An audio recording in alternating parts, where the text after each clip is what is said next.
Hey everyone, Genome Gaming here, coming at you with the next Marvel Strike Force Beginner Series video. Today I wanted to go through a quick rundown of where my account is at currently at 60 days. I am now 60 days in. Let me just pull up the 60-day achievement. Of course I'm going to get spammed. But yeah, good times. Let's see, where is he at here? So, yep, 60 days. Just got the achievement yesterday or today. No, it was today. And wanted to do a quick video to show where things are.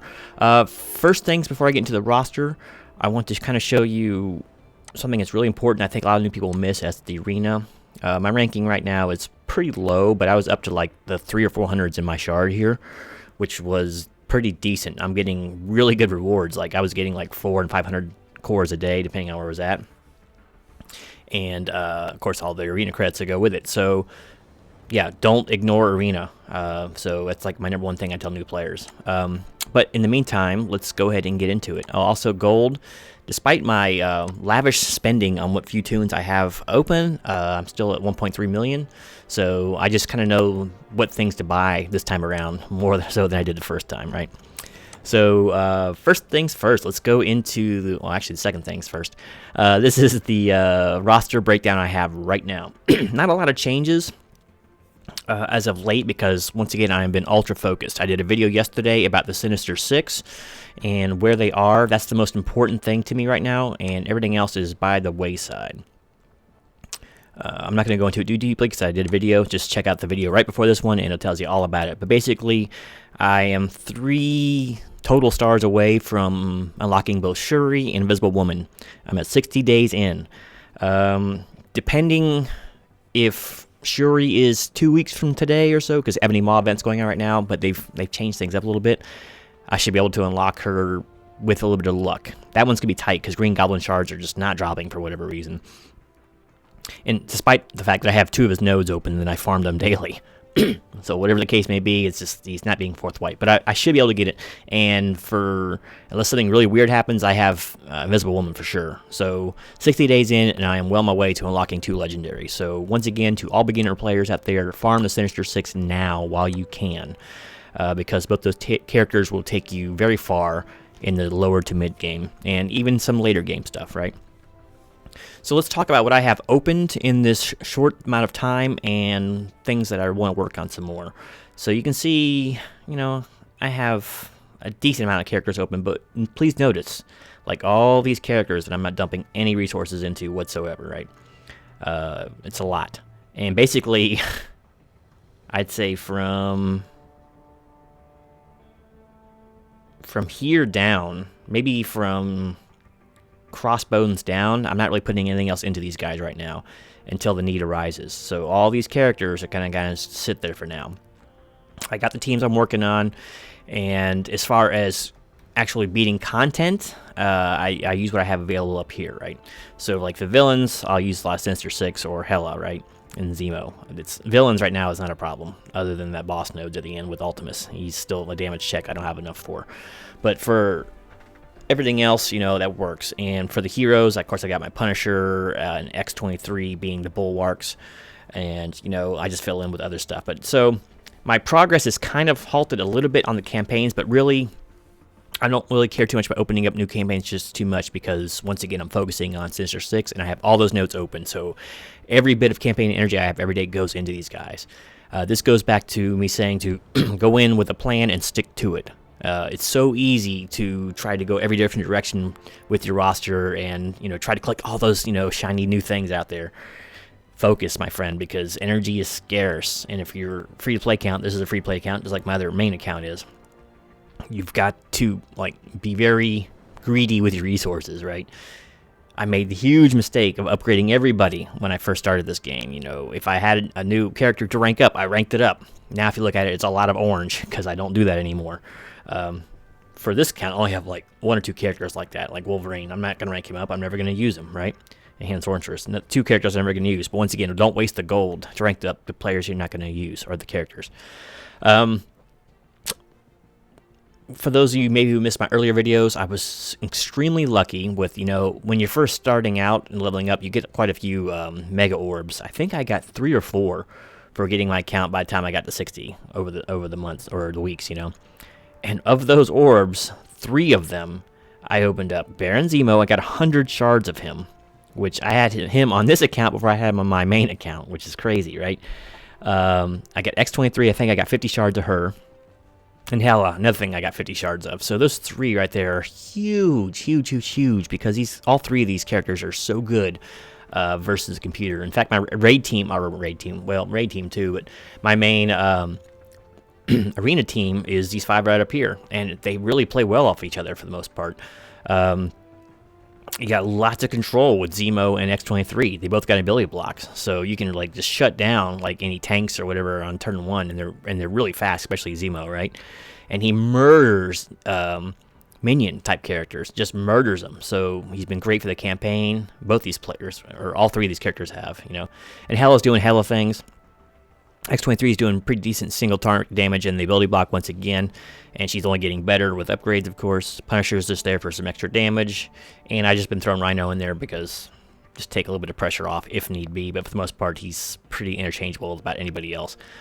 You'll notice that I do have quite a bit invested. I'm about to have a lot more in Winter Soldier. Winter Soldier is not good, don't get me wrong here, but I opened up several Red Star orbs maybe a month ago or something, and I got 5 reds on him. I pulled 5 reds, so he's worth working on just a little bit until maybe the mid game, till I get more options of players. So I will put a little more into him, but I won't go crazy with him. But 5 stars is pretty respectable for any damage dealer. So, and he's not horrible. It's just that he's not used for anything right now.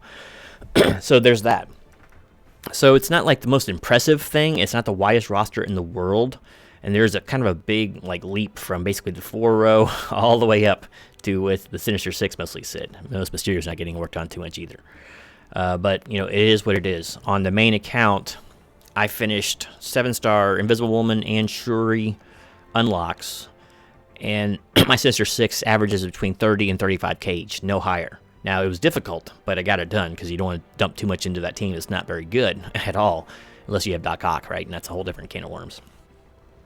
So that's where I'm at. I don't know. I think I'm making really good progress. I'm still working slightly on Star-Lord, but I backed way off. Once I found out that the Doom campaigns, specifically the 3 Sinister Six that are in low nodes because of Doom campaigns, like Mysterio's like in 2.9, Shocker's in like 2.9. No, wait, Mysterio's in like 2.3 or 4 actually. Shocker's in 3.9, I think it is, and Green Goblin's in like 2.9 or something like that. And plus he's in Nexus like 5 or 5.6, something like that. But he's there too.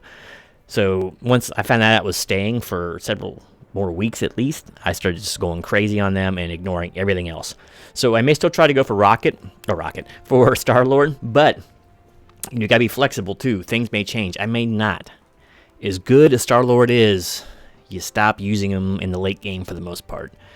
Right now he's on War Defense. Every now and again I'll slide him into a raid. If I have like an easier node and I just want to keep pumping energy into a certain character, I'll throw him in there because mine's like about 80k power, so he's pretty strong as far as that goes. But trust me on this, as good as he is in the low or early and mid game, he drops off. His usage really drops off, so keep that in mind. But I'm still going to go for him. I'm just going a little bit lighter. So maybe once I get Invisible Woman and Shuri, I'll reevaluate how hard I'm going for him. It also depends a lot on unlocks like the Asgardians. Now, Asgardians is going to be held up by basically Hela. I do have her open, but only at 2 stars. So let me get this going. I have been lightly working on them well too. In fact, I've been working on Heimdall in the arena store. I plan on doing this before. And I'm not seeing Sith. We're not even warring I'm in our newer alliance. Excuse me. So we're not even warring yet. Once we do, I'll probably go hard on Sif as my very first tune in there. And of course, Loki is Loki. When I get to know these are all a little bit later game. So I started working on Thor, Heimdall, and the others will come because Black Bolt is just too valuable to not have. So I've been doing that. There we go. And as far as the legendary hunt, that's really all I've been doing. Like I said, I just got tunnel vision right now, and I think it's very important to keep that unless something comes up to want me to change that. So yeah, roster's coming along okay. I'm raiding very regular. My I feel horrible about it, but this alliance is carrying me. They recruited me in. I have a super low TCP. They don't seem to mind. I'm helpful in like Discord, and if people have questions, and I make, of course, these videos to try to help people out. And I also talk in chat quite a bit in the Alliance chat. So, you know, at least I'm being useful. But my World Warrior is maxed all the time, as much as I can get it. You know, I do all my dailies every day if I can. It's pretty rare when I can't. And it's just being a valuable member. Don't go into Alliance trying to be a leech, because you can still, like, even a low TCP like mine, which is ridiculously low. Let's see what it still is. It was like 100,000 last time I checked it, or 150,000, something like that. So like 177,000. You can still contribute. Do your arenas every day. That's like maybe the biggest one, is to try to max out at least 5 arenas every day. Get that done, but just do your dailies, and you'll be well on your way to being a good member of the Alliance. And go in there and beat what you can in a node. I mean, even with the weak team, you can go in there and soak ultimates on hard nodes. Do at least 2 attacks in there, 2 or 3 attacks. Do as many as you can, right? That's all I'm saying. Do your PvP stuff, and when the war opens up, contribute the best you can. You know, it is what it is. It takes forever to build a big roster that's decent. So trust me, it's a marathon, not a race, right? Or a marathon, not a sprint, should I say? But yeah, that's where the account is, and hopefully, like, if you have any questions, whatever, not so much hopefully, but I mean, if you have any questions about it, just let me know. If you have questions about how you think you should be building your roster, what things you should be aiming for, feel free to put them in the comments. I'll try to answer as quick as I can, maybe even with another video, because once again, this series is dedicated to the newer player, and especially the newer free-to-play player. And like I said, those resources are extremely scarce, so you got to build smart. Otherwise, you're gonna have to spend a ton of money if you don't, or you'll be playing catch up like I did for like a year and a half. You don't want to be that way. If I get, within 90 days, depends on when Invisible Woman comes around, 2 legendaries in 90 days, that's like 4 times faster than I did on my main account, because I wasn't building smart, right? I was just being pig-headed and doing it my own dang way. Well, if you want to progress in this game, there's a way you should be doing things. And once again, it's not the shotgun approach. It's zero in with a sniper rifle. So anyway, thanks for watching. Until next time, this is Genome Gaming, out.